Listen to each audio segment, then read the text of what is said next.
પ્રાર્થના સંદેશ ન્યૂઝમાં આપનું સ્વાગત છે। યા હુસેનના ગગનભેદી નારાઓ સાથે મહુદામાં ભવ્ય તાજિયા જુલુસ નીકળ્યું। મોહરમના આશુરા પર્વ નિમિત્તે મહુદા શહેરમાં પરંપરાગત રીતે ભવ્ય તાજિયા જુલુસ નીકળ્યો હતો।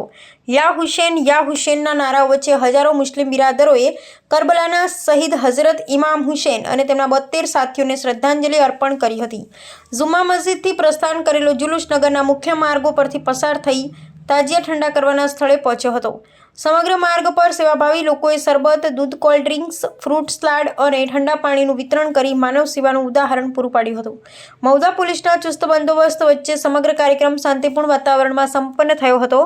કસ્બા કમિટીના હોદ્દેદારો, મહુદા નગરપાલિકા પ્રમુખ, ઉપપ્રમુખ અને નગરપાલિકાના ચૂંટાયેલા કાઉન્સિલરો, મહુદા તાલુકા પંચાયત પ્રમુખ, મહુદા શહેર ભાજપ સંગઠન પ્રમુખ અને શહેરના આગેવાનો સહિત મોટી સંખ્યામાં મુસ્લિમ બિરાદરો ઉપસ્થિત રહ્યા હતા। મોહરમનો પવિત્ર અવસર મહુદામાં ભાઈચારો, એકતા અને માનવ સેવાના સંદેશ સાથે યાદગાર બની રહ્યો। Prarthana Sandesh news Mahuda, Gujarat field officer Jaydeep Kataria. Prarthana Sandesh ન્યૂઝની તમામ લેટેસ્ટ અપડેટ્સ માટે ચેનલને હમણાં જ લાઈક, શેર અને સબસ્ક્રાઇબ કરો।